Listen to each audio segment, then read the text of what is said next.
प्रिय सज्जनों, धर्म प्रेमी बंधुओं, आज हम इस सत्संग में आप सभी को बताएंगे कि ध्यान क्या है। ध्यान किसको कहते हैं। यदि आपको आत्मा और परमात्मा की प्राप्ति करना है, आत्मा और परमात्मा को जानना है, मुक्त होना है, तो ध्यान कैसे करें। यह सत्संग बहुत ही दिव्य और अनमोल होने वाला है आज का। आप सभी लोगों से निवेदन है कि मेरे सत्संग को पूरे ध्यान से सुनें, क्योंकि आज का सत्संग आप सभी के लिए बहुत उपयोगी सत्संग है। यदि आप साधक हैं, परमात्मा को जानना चाहते हैं, यदि आपके जीवन का लक्ष्य भक्ति और साधना है, तो आज का सत्संग आप सभी के लिए बहुत लाभदायक है, अति जरूरी सत्संग है। इस सत्संग में हम असली ध्यान को बताएंगे आपको कि असली ध्यान क्या है, ध्यान कैसे करना है, किस विधि से ध्यान करके परमात्मा को आप जान सकते हैं। आप सभी लोगों से निवेदन है कि आप लोग हमारे चैनल को सब्सक्राइब कर लीजिए, ताकि हमारे जो सत्संग हैं वो आप सभी के पास आते रहें और आप सभी परमात्मा के दिव्य ज्ञान को जानकर अपने जीवन का कल्याण कर सकें। सज्जनों, ध्यान की 3 अवस्थाएं होती हैं। सर्वप्रथम आप ये जानिए कि ध्यान कहते किसे हैं। किसी बिंदु पर एकटक देखना, किसी केंद्र पर किसी बिंदु पर एकटक देखना ही ध्यान कहते हैं। अब ध्यान की 3 अवस्थाएं होती हैं: धारणा, ध्यान, समाधि। ध्यान की कितनी अवस्थाएं होती हैं? 3: धारणा, ध्यान और समाधि। धारणा किसे कहते हैं, ध्यान किसे कहते हैं, समाधि किसे कहते हैं तीनों ध्यान की ही अवस्थाएं, मगर कहते किसे किसे हैं। सज्जनों, जब आप साधना करने बैठते हैं और ध्यान लगाना प्रारंभ करते हैं, जहां भी आप ध्यान लगाते हैं, साधना करने बैठते हैं और ध्यान लगाना जब प्रारंभ करते हैं, तो सर्वप्रथम क्या होता है कि जिस बिंदु पर, जिस केंद्र पर आप ध्यान लगाते हैं, वहां ध्यान आपका लगता नहीं। सूरत कहीं इधर भक्ति है, कहीं उधर भक्ति है, ध्यान कहीं इधर भगता है, उधर भगता है, मन एक जगह ठहरता नहीं है, उस केंद्र पे मन ठहरता नहीं है। विचारों का आवागमन होता है, ध्यान स्थिर नहीं हो पाता है। उसे कहते हैं धारणा। उसे क्या कहते हैं? धारणा। बड़े ही ध्यान से आप सभी सत्संग को सुनिएगा, क्योंकि बहुत ही दिव्य सत्संग है आज का। मन, ध्यान, सूरत जब उस केंद्र पर नहीं रुकता है, इधर उधर भटकता है, इधर उधर भटकता है, चलायमान होता है, तो उसे कहते हैं धारणा। अब धारणा से जब मन आपका इधर उधर से जब शांत हो जाता है, धारणा के बाद आती है ध्यान अवस्था। धारणा के बाद क्या आती है? ध्यान की अवस्था आती है। ध्यान की अवस्था यानी कि जो मन विचार आपके इधर उधर जा रहे थे, वो जब शांत हो जाते हैं, जब विचारों का आवागमन समाप्त हो जाता है और आपका ध्यान उसी केंद्र पे पूरी तरह से रुक जाता है, कोई ना विचार उत्पन्न होते हैं, ना ही सूरत इधर उधर जाती है, ना ही मन बहकता है, ना ही ध्यान हटता है। उसी केंद्र पर, उसी बिंदु पर जब आपका एकटक ध्यान लग जाता है, तो उसे कहते हैं ध्यानावस्थ अवस्था। आप ध्यान की परिपूर्णता में पहुंच गए। जब ध्यान की परिपूर्णता में आप पहुंचते हैं, तो वहां से स्टार्ट हो जाती समाधि अवस्था, जिसे समाधिष्ट अवस्था कहते हैं। समाधि अवस्था समाधि अवस्था में क्या होता है कि जब समाधि अवस्था आती है तो आपका प्राण, मन, पवन सब शांत हो जाता है, सम हो जाता है। प्राण की गति सम हो जाती है, प्राण आपका रुक जाता है समाधिष्ट अवस्था में। प्राण क्यों रुकता है, इस बात को बहुत गहराई से समझिएगा। प्राण इसलिए रुक जाता है क्योंकि जो ध्यान होता है ना, जब समाधिष्ट में जाते हैं, समाधिष्ट अवस्था में जाते हैं, समाधि में ध्यान, धारणा से ध्यान में आए, ध्यान से समाधि में जब आते हैं आप, तो आपकी सूरत जो है संपूर्ण काया से बाहर निकल जाती है। कहाँ निकल जाती? काया से बाहर। सूरत से ही पूरा शरीर आपका चल रहा है, सूरत से ही संचालित होता है शरीर।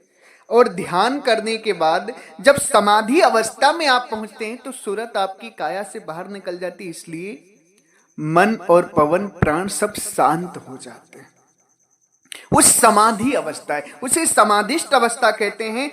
उसी समाधि अवस्था में आत्मा और परमात्मा का ज्ञान होता है।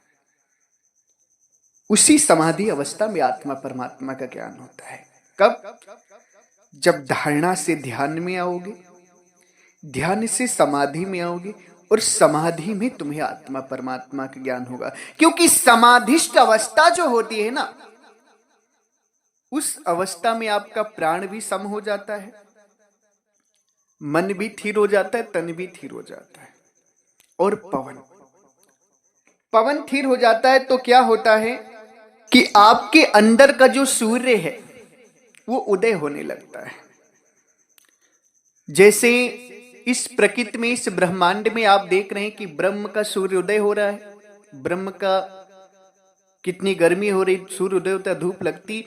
आपके अंदर भी सूर्य है, जैसे ब्रह्म के अंदर है वैसे आपके अंदर भी सूर्य है, चांद भी है, तारे भी है। मगर आपका सूर्य उदय नहीं होता, क्योंकि आपकी शरीर इतनी ठंडी है, आप में इतना पवन ज्यादा उठ रहा है कि आपका सूर्य कभी उदय होता ही नहीं।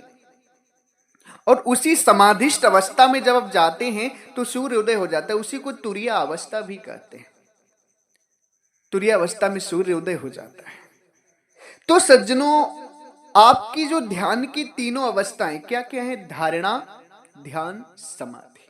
अब परमात्मा को जानना चाहते हैं आप ना, तो सर्वप्रथम जब आप ध्यान करने जाते हैं तो धारणा में होते हैं। ध्यान करने जाते हैं तो किस में होते हैं? धारणा में। ध्यान आपका इधर उधर भटकता है। जो इधर उधर भटकता है ध्यान, तो आप फिर ध्यान नहीं कर पाते। मन अगर इधर उधर चलाए माने तो ध्यान कर ही नहीं पाएंगे आप, जब तक मन शांत नहीं होगा, जब तक विचारों का आवागमन आपकी साधना में हो रहा है। आप साधना में बैठे हैं और विचारों का आवागमन हो रहा है ना, तब तक आप धारणा की अवस्था में हैं। कोई ज्ञान नहीं हो सकता धारणा की अवस्था में। आपको साधना करने जाओ, बैठो, तो सबसे पहले विचारों के आवागमन को खत्म करो। जो मन में संकल्प और विकल्प उठ रहे हैं, जो मन में तरंगे आ रही हैं, जो मन संसार की तरफ चलायमान हो रहा है, सबसे पहले इस धारणा को खत्म करो। धारणा का मतलब होता है जो तुम संसार की चीजों को धारण किए हो, जो तुम्हारे मन के विचार संसार में रमण कर रहे हैं, वो धारणा होती है।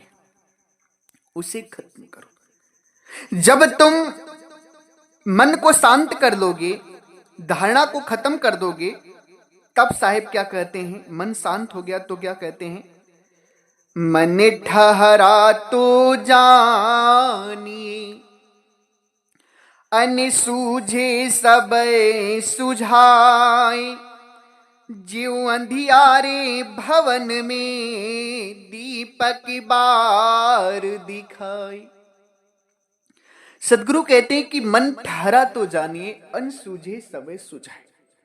मन तुम्हारा ठहर गया तो जानो सारा काम हो गया। क्योंकि जब तुम्हारा मन ठहरेगा तो तुम धारणा से ध्यान की अवस्था में पहुंच जाओगे। किस अवस्था में पहुंच जाओगे? धारणा से ध्यान की अवस्था में पहुंच जाओगे। मन ठहरा तो जानिए, अन सूझे सवे सुझाए। जब मन ठहरेगा तो जान जाओ कि जो अनसुलझे राज हैं सब सुलझ जाएंगे। जैसे अंधियारे भवन में, अंधेरे भवन में, अंधेरे घर में, अंधेरी कोठरी में अगर दीपक बार दो तो सब कुछ साफ दिखने लगता है। उसी तरीके से परमात्मा कहते हैं कि जब तुम्हारा मन शांत हो जाएगा तो जान जाओ कि तुम्हें आत्मा परमात्मा का ज्ञान होने में टाइम नहीं लगेगा। सबसे बड़ी जो दिक्कत है ध्यान की वो होता है मन। जो मन आपके संकल्प विकल्प को उत्पन्न करता है, जो मन आपके विचारों को उत्पन्न करता है, जिसके कारण ध्यान नहीं रोक पाता है, उसी विचारों को खत्म करना है। असली ध्यान की अवस्था में पहुंचने के लिए सबसे पहले धारणा को खत्म करो। जो धारणा अवस्था में तुम्हारे ध्यान इधर उधर भटक रहे ना, उन्हें खत्म करो, तब तुम ध्यान की अवस्था में जाओगे। उसी को साहब कहते हैं कि मन ठहरा तो जानिए अनसूझे सब सुझाए। जब धारणा खत्म हो जाएगी, जब तुम्हारा ध्यान उस केंद्र पर केंद्रित हो जाएगा, स्थिर हो जाएगा, सूरत वहां रुक जाएगी, तो उसे असली ध्यान कहते हैं। जब वो सूरत रुक गई, असली ध्यान की अवस्था में आप पहुंच गए, तब सूरत अब खिंचाव बनाती है, अब निकलती है काया से बाहर। काया से जब बाहर निकलती तो अपने स्वरूप का ज्ञान करते हैं कि हमारा निज स्वरूप क्या है। जब निज स्वरूप का ज्ञान होता है ना, तो ये शरीर मृतक हो जाता है, इसमें जो प्राण वायु चल रहे सब सम हो जाते हैं। उसे समाधिष्ट अवस्था कहते हैं, समाधि अवस्था कहते हैं उसे। ध्यान से समाधि की तरफ जाना, यही तो राज है, यही तो भेद है। यही लोग नहीं जान पा रहे हैं कि ध्यान से समाधि की तरफ कैसे जाना है हमें। ध्यान से समाधि की तरफ तभी जाओगे जब ध्यान में तुम्हारे मन में कोई संकल्प और विकल्प उत्पन्न नहीं होने चाहिए। जब तक संकल्प और विकल्प हो रहे हैं, जब तक विचारों का आवागमन हो रहा है, तब तक तुम धारणा से ध्यान में नहीं पहुंच सकते। और जब तक ध्यान में नहीं पहुंचोगे, तब तक तुम्हारी सूरत काया से बाहर नहीं निकलेगी, समाधि अवस्था को तुम प्राप्त नहीं कर सकते हो, ना ही तुम्हें आत्मा परमात्मा का ज्ञान हो सकता है। सज्जनों, मन को ठहराना ही बड़ा कठिन है। कुछ भक्त पूछते हैं कि गुरुजी मन ठहरेगा कैसे, मन ठहरेगा कैसे, इस ध्यान की अवस्था और समाधि की अवस्था आएगी कैसे, कैसे हम समाधिष्ट अवस्था को प्राप्त होंगे, कैसे आत्मा परमात्मा को जानेंगे, इसका विधि क्या है, उपाय क्या है। कुछ दया कर दीजिए, कुछ कृपा कर दीजिए, जो हमारा मन ठहरने लगे। सज्जनों,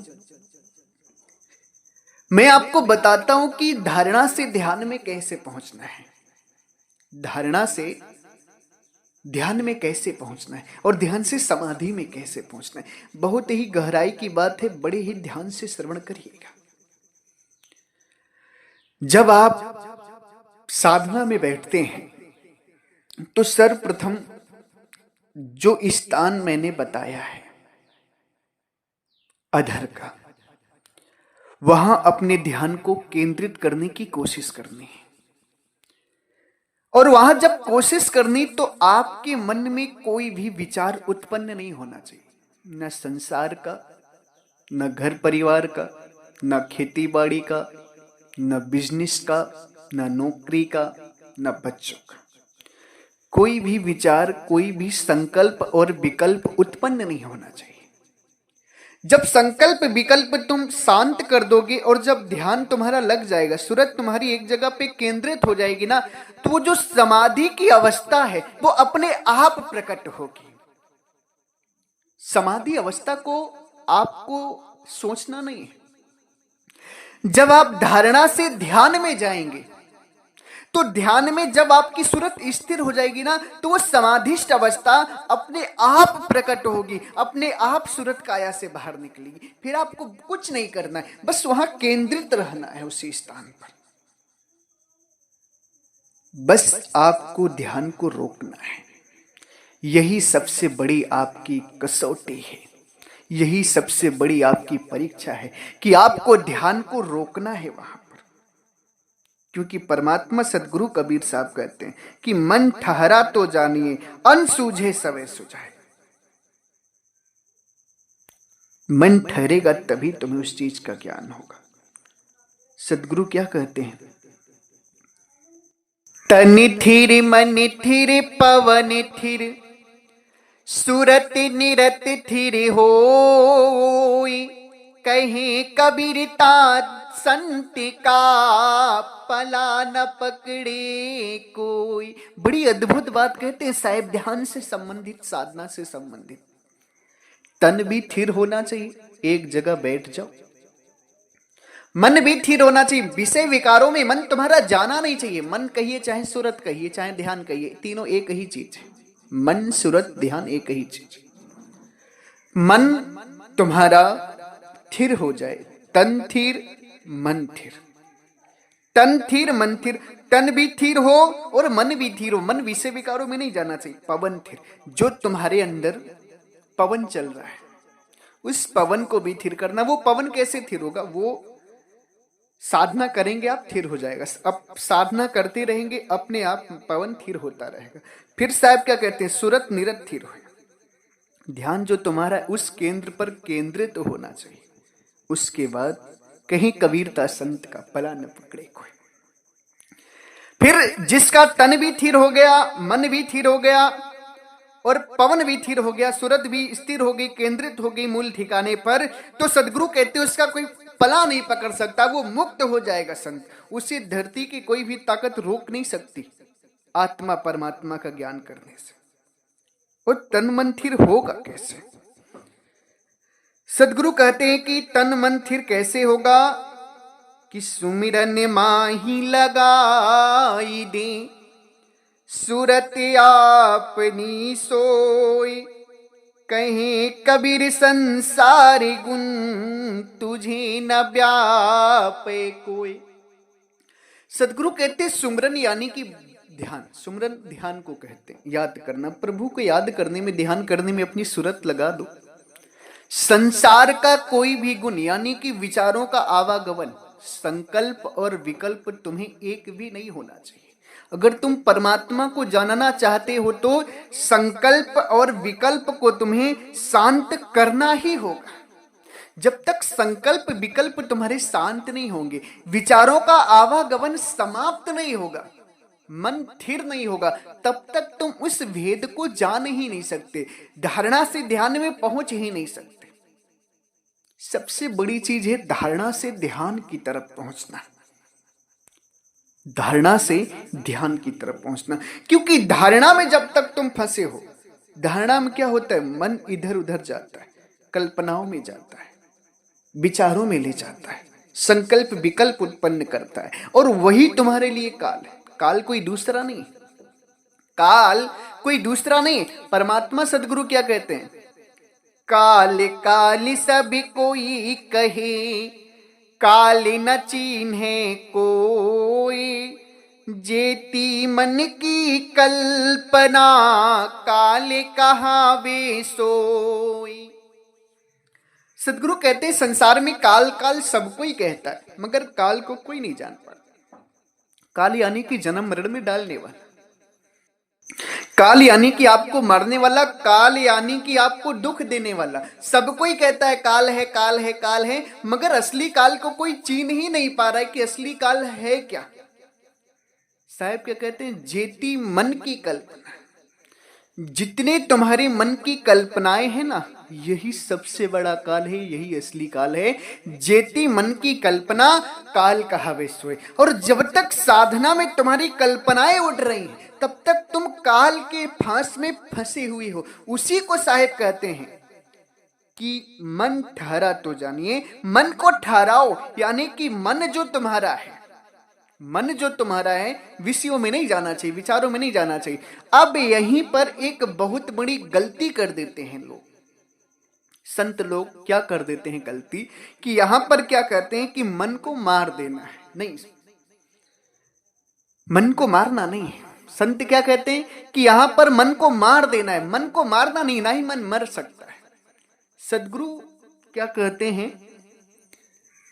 कि मन को नहीं मारना है, तुम्हें क्या करना है? मन तो एक है। सदगुरु क्या कहते हैं? साहिब मन तो एक है, भावे तहां लगाए, भावे गुरु की भक्ति कर, भावे विषय कमाए। मन एक ही है, चाहे इससे गुरु की भक्ति कर लो, चाहे संसार में ले जाओ, एक ही मन है। मन को मारना नहीं। मारना कैसे? मन के विचारों को खत्म करना है। मन के द्वारा जो संकल्प विकल्प उत्पन्न हो रहे, उन्हें सम करना है, उन्हें शांत करना है, उन्हें खत्म करना है। मन को खत्म नहीं करना। मन को खत्म करने के चक्कर में पड़ोगे तो पड़े ही रह जाओगे, गए काम से। तो मन को खत्म नहीं करना है। मन खत्म हो भी नहीं सकता। सदगुरु कहते हैं कि मन ही को परमोधिये, मन ही को उपदेश, जो यह मन को बस करे शिष्य होए सब देश। मन को वश में करना है, मन को मारना नहीं। मन मर भी नहीं सकता है। प्यारे भक्तजनों, तुम्हें क्या करना है? धारणा से अपने आप को ध्यान में ले जाना है। धारणा से ध्यान में जाना है, और जब ध्यान में जाओगे तब तुम्हें समाधिष्ठ अवस्था का ज्ञान होगा। ध्यान में क्या क्या करना है, क्या क्या नहीं करना है। कुछ लोग सोचते हैं कि वाणी का जाप करेंगे, नाम का जाप करेंगे तो ध्यान हमारा अच्छा हो। सदगुरु कहते नहीं। सुमिरन सुरति लगाई की, मुख से कछु न बोल, बाहर के पट बंद कर, अंदर के पट खोल। सुमिरन सुरत लगाए कि मुख से कछु न बोल। ध्यान और सुमिरन, ध्यान यानी कि परमात्मा को याद करने में मुख से कुछ बोलना नहीं, साधना करने में कुछ नहीं बोलना है। यहां पर तो सदगुरु कहते हैं कि सुमिरन सुरत लगा के कुछ नहीं बोलना है। और कुछ लोग तो वाणी का जाप देते हैं, कहते यही जाप करो, इसी से मुक्ति हो जाएगी। नहीं, यहां पे तो कुछ बोलना ही नहीं। बाहर के पट बंद करके अंदर के पट खोलना है, यानी कि संसार से, विषयों से अपने ध्यान को हटाकर, सूरत को हटाकर निकालना है। अंदर के पट खोल, बाहर निकालनी है सूरत को, ध्यान को, इस शरीर से। प्यारे भक्तजनों, ध्यान की अवस्थाओं को समझना है, ध्यान की विधि को समझना है। ध्यान कैसे काया से निकलेगा, कैसे समाधि में जाएगा, कैसे ध्यान में एकाग्र होगा, इस विषय को समझना है। और यही सबसे बड़ा भेद है कि ध्यान आखिर रुकेगा कैसे, हम ध्यान से साधना में पहुंचेंगे कैसे, ध्यान से समाधिष्ठ अवस्था में पहुंचेंगे कैसे हम।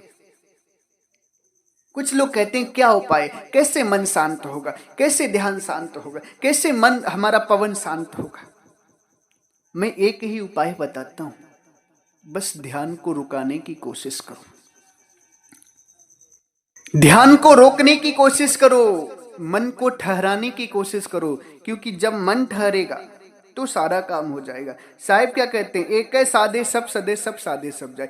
तुम्हें क्या करना है? मात्र और मात्र कुछ ना करके केवल ध्यान को केंद्रित करना है। ध्यान केंद्रित करोगे ना तो अपने आप सूरत रुकेगी, अपने आप ध्यानाष्ट में पहुंचोगे, और ध्यानाष्ट से सूरत बाहर निकलेगी, अपने आप समाधिष्ठ अवस्था में पहुंचोगे, आत्मा परमात्मा का ज्ञान करोगे। तुम्हें बस ध्यान को केंद्रित करना है, धारणा से ध्यान में पहुंचना है। जो 3 अवस्थाएं बताई हमने ना, धारणा, ध्यान, समाधि। धारणा क्या होती है, फिर से आप सभी एक बार जान लीजिए कि जब तक आप समाज साधना कर रहे हैं, संसार में साधना कर रहे हैं, और आपका ध्यान जो है इधर उधर भग रहा है, विचारों का आवागमन हो रहा है, संकल्प विकल्प उत्पन्न हो रहे हैं, तब तक आप धारणा अवस्था में। वो ध्यान शुद्ध ध्यान नहीं, असली ध्यान नहीं है वो। विचारों को सम करो, मन को कंट्रोल करो, संकल्प विकल्प को शांत करो, खत्म करो, तब तुम धारणा से ध्यान की अवस्था में पहुंचोगे। ध्यान की अवस्था क्या है कि जिस केंद्र पर आप ध्यान लगा रहे हैं उस पे संपूर्ण ढंग से केंद्रित हो जाना, ध्यान का रुक जाना। कोई विचारों को उत्पन्न ना होना, कोई संकल्प विकल्प का उत्पन्न ना होना ही असली ध्यान है। और जब इस ध्यान को आप प्राप्त कर लोगे, जब इस ध्यान आपके अंदर ये ध्यान की सही जो विधि है वो आ जाएगी, तब वहां से क्या चालू होता है? समाधि अवस्था, धारणा, ध्यान, समाधि। जब समाधि अवस्था में पहुंचोगे ना, तब ये सूरत काया से बाहर निकल जाएगी, तुम्हारे प्राण की गति सम हो जाएगी, पवन भी शांत हो जाएगा और तुम आत्मा परमात्मा का ज्ञान करके मुक्त हो जाओगे, काया से बाहर निकल जाओगे। उसी को जीते जी मृतक की अवस्था कहते हैं। जीते जी मृतक अवस्था यही है, और इसी जीते जी मृतक अवस्था से ही आपको आत्मा परमात्मा का ज्ञान होगा। आजकल बहुत सारे गुरु लोग ऐसे हैं कि आपको कहते हैं कि कुछ नहीं करना है, केवल नारियल भेंट कर दो, और जब तुम मरोगे तो गुरु आएंगे तुम्हें मुक्त कर देंगे जाकर। सज्जनों, ऐसी अज्ञानता में कभी मत फंसना, क्योंकि परमात्मा सदगुरु कबीर साहब कहते हैं कि मुए मुक्ति गुरु कहे स्वार्थी। मरने के बाद तुम्हारी मुक्ति होगी, ऐसा कहने वाले गुरु स्वार्थी होते हैं, वो सच्चे गुरु नहीं। सच्चे गुरु कौन है? जो जीते जी तुम्हें उस दशा को दिखाते हैं, जो जीते जी मुक्त होने का ज्ञान दे। मरने के बाद गुरु कहां गए, तुम कहां गए, कोई मिल रहा है? नहीं, तुम्हें जीते जी परमात्मा का ज्ञान करना है। सदगुरु क्या कहते हैं? जीवत में मरना भला, जो मरी जाने कोई, मरना पहले जो मरे, अजर अमर सो होए। जीवत मृतक की अवस्था को प्राप्त करना है, मरने से पहले मरना है, मौत आने से पहले मरना है। और इस मरने को जो जान लिया ना, वही अजर अमर होता है, वही मुक्त होता है। और वही मरना है समाधिस्थ अवस्था। धारणा से ध्यान में आना है, ध्यान से समाधि में चले जाओगे, और वो जो समाधि में जाओगे वही जीवत मृतक की अवस्था है, उसी में तुम मुक्त हो जाओगे। इसलिए प्यारे भक्तजनों, धारणा से ध्यान में आना है, और ध्यान में तभी आओगे जब मन शांत होगा। मन बहुत मोटा हो गया है, संसार में रमण कर रहा है, इतने दिनों से रमण कर रहा है, इसलिए आप साधना में जब बैठते हैं तो मन अपनी तरफ खींचता है। सदगुरु क्या कहते हैं? मन को बहुत महीन करना है, मन को बहुत साधना है, बहुत कंट्रोल करना है। कितना? राई का 20वां और 20वां का 20, ऐसा मनवा जो करे ताही मिले जगदीश। इतना स्थिर करना, इतना महीन करना है मन को, तभी सूरत निकलेगी, नहीं तो नहीं निकलेगी। संसार के प्रकृति के आवरण चढ़ते चढ़ते बहुत मोटा हो गया है मन, बहुत मोटी हो गई सूरत। इसको महीन करना है। और महीन होगी कैसे? महीन होगी कैसे? वो होगी ध्यान के माध्यम से। बिना ध्यान के सूरत महीन नहीं हो सकती। इसलिए ध्यान करिए, ध्यान के माध्यम से ही आप समाधि अवस्था में पहुंचेंगे। मन भी शांत होगा, पवन भी शांत होगा, विचार भी शांत होंगे, सब ध्यान से होंगे। साधना में जितना हो सके अधिक से अधिक समय लगाइए। अधिक से अधिक समय जब साधना में देंगे तो अपने आप मन भी शांत होगा, विचार भी शांत होंगे, और आप समाधि अवस्था में पहुंच के आत्मा परमात्मा का ज्ञान भी कर लेंगे। अगर आप जीते जी इस अवस्था को नहीं करेंगे और गुरु आपको कह देंगे कि नहीं साधना मत करो, केवल नारियल भेंट करो, मुक्त हो जाओगे, तो ये बताओ, जब जीते जी उस अमर लोक देश को देखोगे ही नहीं और गुरु ने कुछ बताया ही नहीं है, तो कैसे तुम मरने के बाद कहां जाओगे? सदगुरु कहते, तंबुआ गिरे कहां जईबा हो, खोजा आपन ठिकान। तंबुआ गिरने के बाद कहां जाओगे?